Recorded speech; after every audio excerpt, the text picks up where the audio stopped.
The colony of Brighthaven was a peaceful place. It sat on a green world called Gaia 7, far from Earth, but full of hope. 12,000 humans lived there. They grew food. They built homes. They raised their children under alien skies that looked almost like home. The school was the heart of the colony. 847 children went there every day. They learned to read.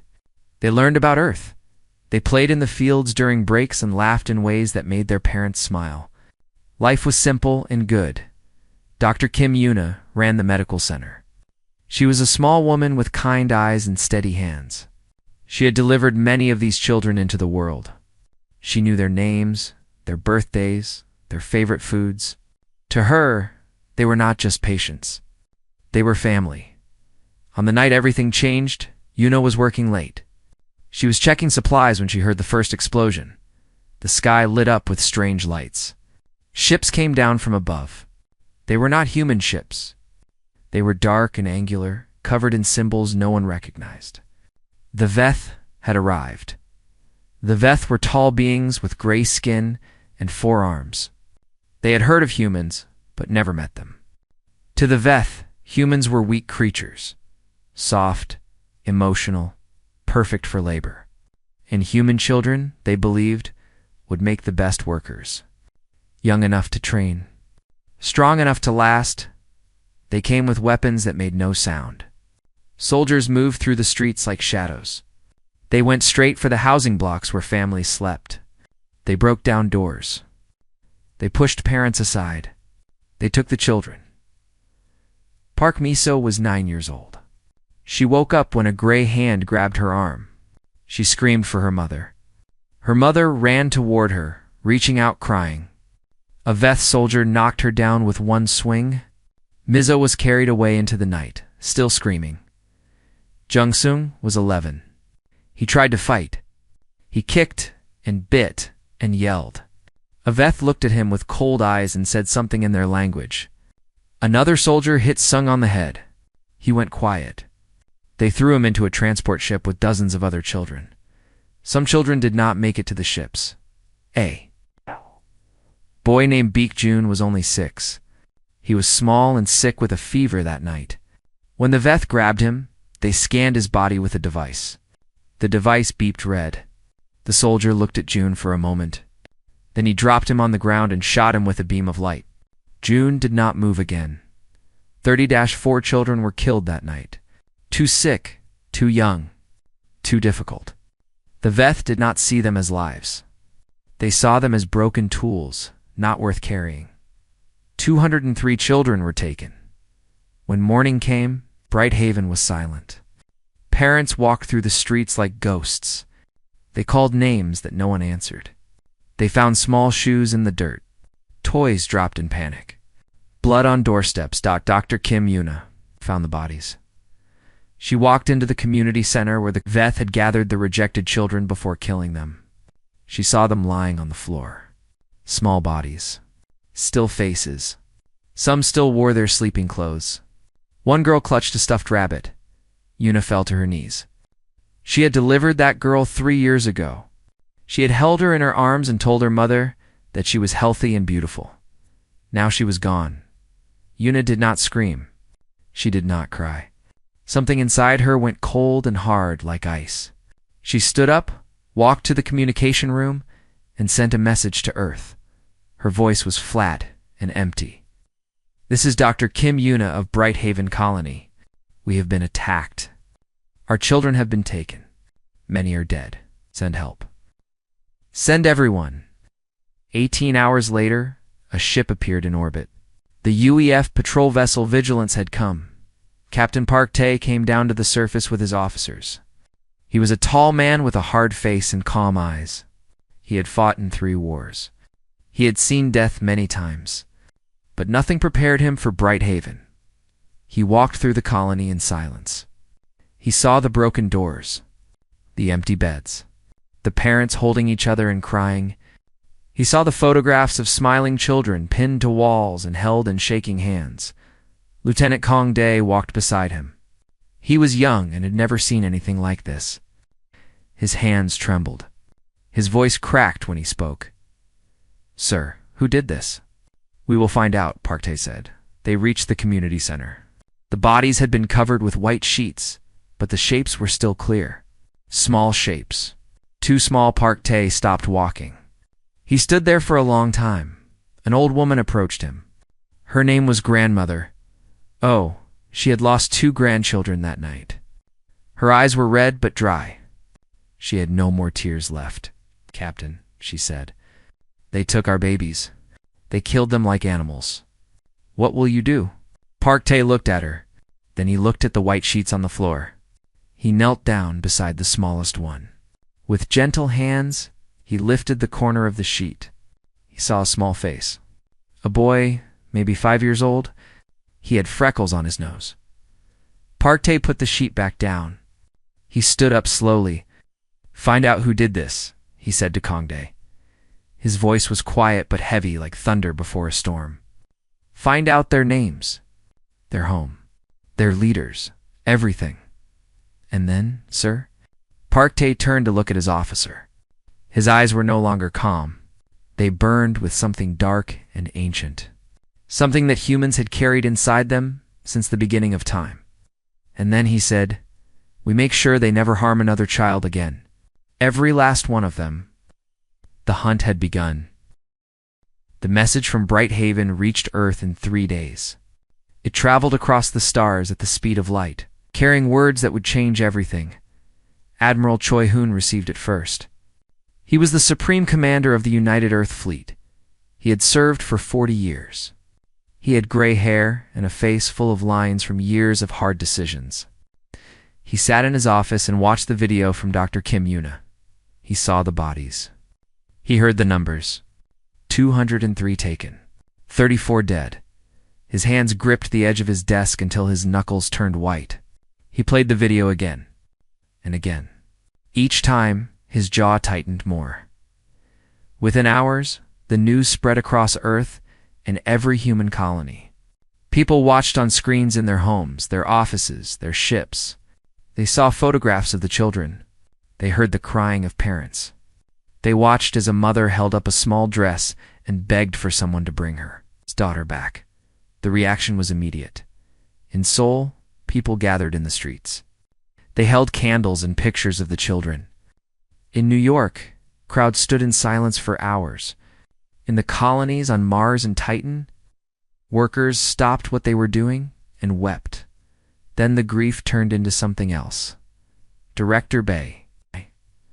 Mina led the Earth's intelligence services. She was a small woman with sharp eyes and a sharper mind. She worked through the night, pulling together every piece of information about the attackers. The Veth Dominion. She reported to Admiral Choi Hae-in the next morning. They control 8 star systems about 200 light-years from Gaia 7. Population of 40 billion. Military strength, approximately 600 warships. Why did they attack us? The Admiral asked. They wanted slaves. They believe human children are easy to train and control. They did not expect us to fight back. Admiral Choi Hae-in was quiet for a long moment. Then he said they were wrong. The United Earth Council met that same day. Counselor Yoon-ho led the meeting. He was an old man with a gentle voice, known for his love of peace and diplomacy. But today, his voice was not gentle. "We have received a message from the Galactic Assembly," he told the council. "They are asking us to show restraint. They want us to pursue diplomatic solutions." The room erupted in angry voices. Representatives from every colony shouted their disapproval.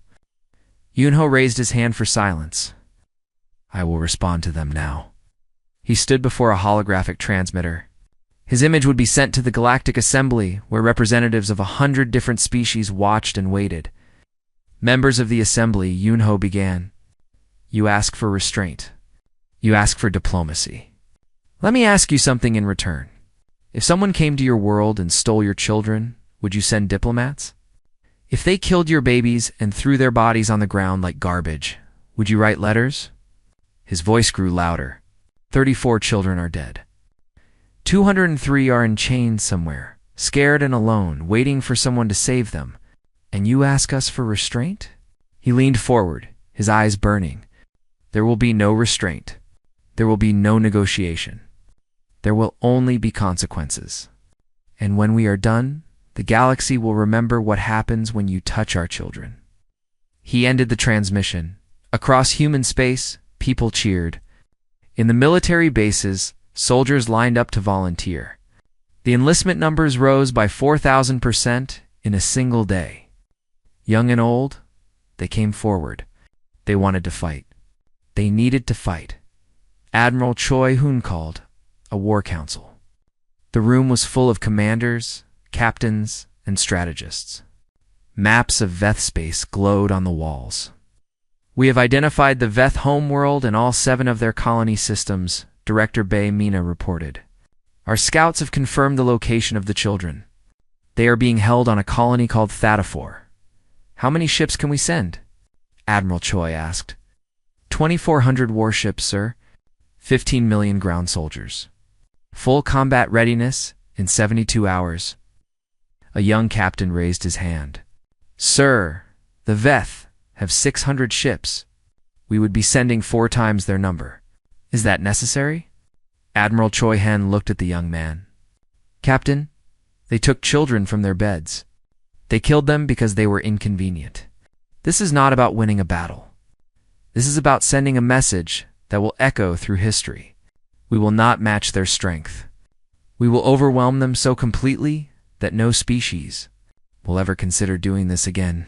The Captain nodded and said nothing more. Ambassador Shinjia returned. From the Galactic Assembly with reports of alien reactions, the other species were confused. Some were frightened. "They do not understand," she told the Admiral. "They see humans as friendly traders, peaceful explorers. They never imagined we could be like this. Did not want to be like this," the Admiral replied. "They made us this way." The fleet launched on the 4th day. 2,400 ships moved through space like a wave of iron and fire. At the front was the Vigilance, with Captain Park Tae at the command. Behind them, Earth grew smaller and smaller. But the anger of 8 billion people traveled with them, burning hotter than any engine in the Veth Dominion. Leaders received reports of the human fleet. They laughed at first. Surely this was an exaggeration. Humans were soft creatures who cared too much about feelings and art and love. "They will send a few ships and make demands," the Veth High Commander said. "We will negotiate. Perhaps return some children as a gesture. It will be over in weeks." He was wrong. The humans were coming, and they would not stop until they were done. The human fleet moved through space like a silent storm. At the front, Captain Park Tae stood on the bridge of the Vigilance and watched the stars pass by. He had not slept in 4 days. Every time he closed his eyes, he saw the small bodies under white sheets behind the main fleet. A smaller ship traveled in darkness. It carried the Ghost Hounds, the most elite special forces unit in the human military. Their leader was Commander Lee Nari. Nari was a woman of 40 years with short, black hair and scars on her hands from many battles. She had trained for 20 years. She had completed missions that most people never heard about, but she had never felt anger like this before. "Our mission is simple," she told her team. "Find the children. Bring them home. Everything else is secondary." One of her soldiers, a young woman named Jang Hana, sat in the corner cleaning her weapon. Her hands were steady, but her eyes were wet, Commander Hana said. "My brother Sung is one of the children they took. He is 11 years old. He likes to draw pictures of spaceships." Nari walked over and put a hand on Hannah's shoulder. "We will find him. I promise you." The first contact with Veth forces came at a border outpost called Station Krell. The Veth had 92 ships defending it. They expected the humans to stop and negotiate. Captain Park Tae opened a communication channel. The Veth commander appeared on screen. He was tall and gray, with 4 arms folded across his chest. "Human vessel," the Veth commander said. "You have entered Veth space. State your purpose." Park Tae's voice was cold as ice. "You attacked our colony. You killed our children. You took 203 young ones from their families. We are here to take them back." The Veth commander made a sound like laughter. "Those children are property of the Dominion now. They will serve us well. If you wish to negotiate their return, send your diplomats. We may release some as a gesture of goodwill. Park Tae stared at the screen for a long moment. Then he said there will be no negotiation. He ended the communication. The battle lasted 47 minutes. Human ships moved with perfect coordination. They had trained for years. They had fought wars among themselves and learned from every mistake. Now they turned all that skill against the Veth. Pilot Sergeant Oh Woo flew his fighter through the chaos. His call sign was Storm. He had grown up in a small fishing village on Earth, dreaming of flying among the stars. Now he flew with tears on his face and fire in his heart. "This is for the children," he said, as he destroyed a Veth warship with a precise shot. "This is for every parent who will never hold their baby again." When the battle ended, the humans had lost 3 ships. The Veth had lost 80-9. The surviving Veth sent panicked messages back to their homeworld. The transmissions were intercepted by human intelligence. "They fight like nothing we have ever seen," one Veth officer reported. "They do not stop. They do not retreat. They do not accept surrender. They keep coming and coming until there is nothing left." Another transmission said, "We underestimated them. They are not soft. They are something else entirely. Something terrifying." Veth High Commander finally began to understand his mistake. But it was too late. The Ghost Hounds reached Thadafor ahead of the main fleet. Commander Lee Nari and her team landed in darkness on the far side of the planet. They moved through the night like shadows. The labor facility was a gray building surrounded by fences and guards. Inside, 169 children were held in small rooms. They had been there for weeks. They were tired and scared. Some had stopped talking. Some cried every night. Jung Sung sat in a corner of his cell. His face had a bruise from where a guard had hit him, but he had not given up hope. Every night, he drew pictures in the dust on the floor. Spaceships, his sister Hannah, his home on Bright Haven. "Someone will come," he whispered to the younger children. "Humans never leave their people behind. Someone will come." Outside, Commander Nari looked at the facility through her scope. She counted guards. She studied patrol patterns. She planned every step. "We go in quiet," she told her team. "No alarms. No mistakes. The children are the priority. We get them out first. Then we call in the fleet." Young Hannah checked her weapon one more time. Her hands were not shaking anymore. She was ready. "I am coming, Sung," she whispered. "I am coming." At midnight, the Ghost Hounds moved in. They cut through fences without a sound. They took down guards before they could call for help. They moved through hallways like ghosts, their weapons making only soft sounds. Commander Nari reached the first cell block. She saw the children inside huddled together in the darkness. When she opened the door, they looked up with frightened eyes. "It is okay," she said softly. "We are human. We are here to take you home." A little girl began to cry. But it was not sad crying. It was relief. In another part of the facility, Jung Hannah found her brother's cell. She opened the door and saw him sitting against the wall, thin and tired but alive. "Sung," she said. He looked up. His eyes went wide. "Hannah."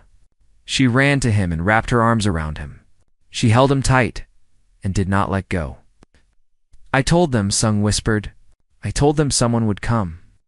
Outside, Commander Nari sent a single message to Admiral Choi Han. "Children secured. 169 survivors. Ready for extraction?" The Admiral's response came immediately.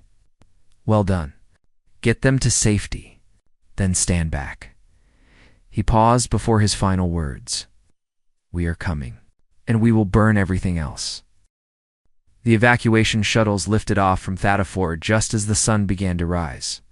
Inside, 169 children sat wrapped in blankets, drinking warm soup and holding the hands of soldiers who had come to save them. "Commander."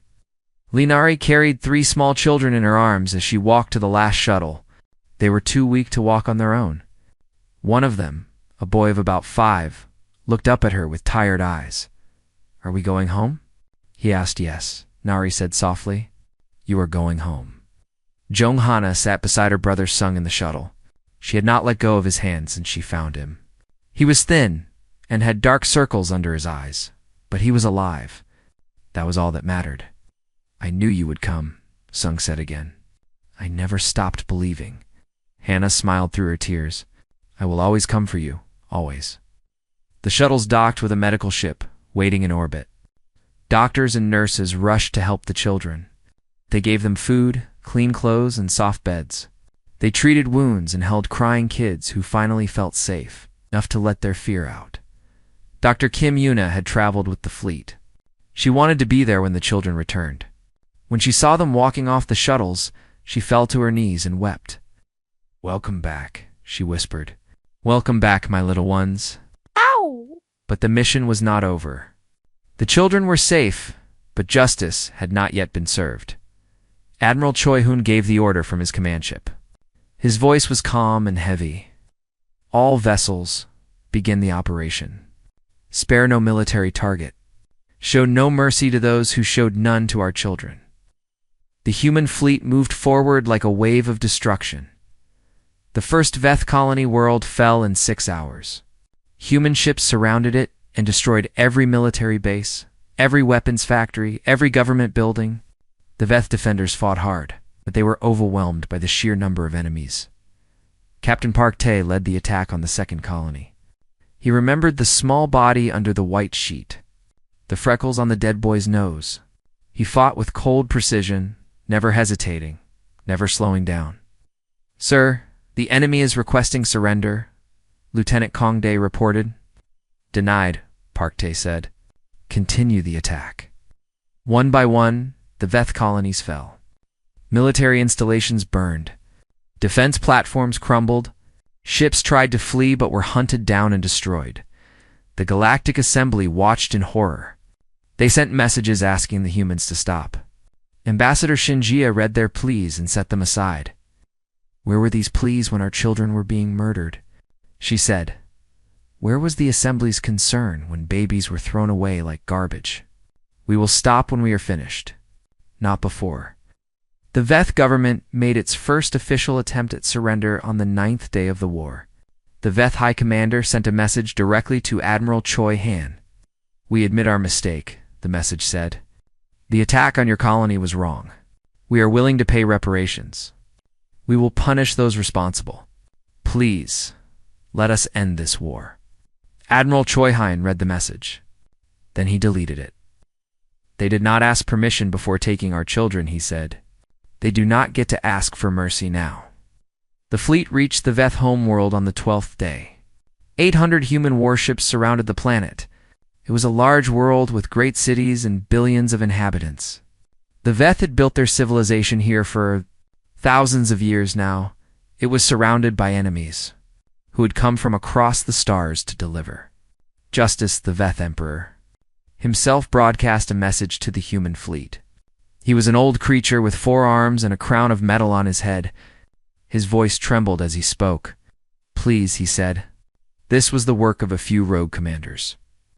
Our people are innocent. We did not all support this action. Show mercy, and we will do whatever you ask, Captain Park Tae responded. His face appeared on screens across the Veth homeworld. He looked at the Emperor with eyes that held no warmth. You knew, Park Tae said. Your government approved the raid? Your military carried it out. Your people celebrated when they heard human children would become your slaves. Every institution in your empire enabled the suffering of innocent kids. He paused. There is no mercy for those who prey on the innocent. The bombardment began. Human ships fired on military targets across the planet. Defense systems, government buildings, weapons factories, communication centers. One by one, the symbols of Veth power were reduced to rubble. The Veth fleet tried to fight back. It was a brave attempt, but hopeless. They were outnumbered and outmatched. Within hours, their ships were burning in orbit. The bombardment lasted 3 days. When it was over, the Veth Dominion was no more. Their homeworld was in ruins. Their colonies were broken. Their fleet was destroyed. 40 billion individuals had been reduced to scattered survivors with no home to return to. A small number of Veth were allowed to live. They would be refugees now, wandering the galaxy with nothing. They would carry the memory of what happened for the rest of their lives. Admiral Choi Hun made one final broadcast to the galaxy. His words were translated into every language and sent to every corner of known space. "Let this be a lesson," he said. "Humanity does not seek war. We want peace. We want to explore and trade and make friends among the stars. But we protect our children with everything we have. If you harm them, there is no corner of the universe where you can hide. We will find you. We will end you. This is not a threat. It is a promise." The message ended. The fleet began the long journey home. In the medical ship, Jung Sung looked out a window at the stars. His sister Hannah stood beside him. "Is it over?" He asked. "Yes," Hannah said. "It is over. You are safe now." Sung nodded slowly. Then he pulled out a small piece of paper. On it, he had drawn a picture of a spaceship flying toward Earth. "I want to go home," he said. Hannah smiled and hugged him close. "We are going home."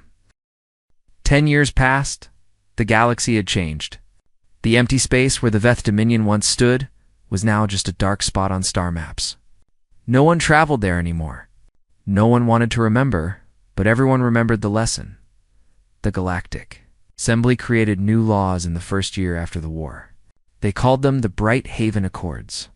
These laws protected the children of all species. No government could harm, enslave, or abuse the young of any civilization. The punishment for breaking these laws was complete. Isolation from galactic trade and travel. Every species signed the accords. No one argued. No one refused. On Gay 7, the colony of Bright Haven had been rebuilt. The streets were clean again. The fields were green again. Families walked through the parks, and children played under the trees. But a new building stood in the center of town. It was made of white stone and surrounded by flowers. Inside, 34 names were carved into the wall. The names of the children who never came home. Every year on the anniversary of the attack, people gathered at the memorial. They brought flowers and candles and photographs.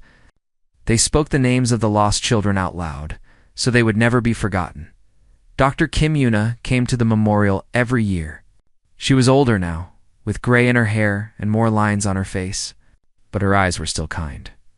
She ran a recovery center for the survivors of the attack. Many of them were teenagers now. She helped them heal from their memories and build new lives. "Some wounds never fully close," she often said, "but we can learn to live with them. We can find joy again." Jung Sung was 19 years old now. He had grown tall and strong.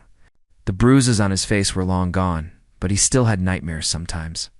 On those nights, he would call his sister Hannah, and they would talk until the sun came up. He was studying to become a teacher.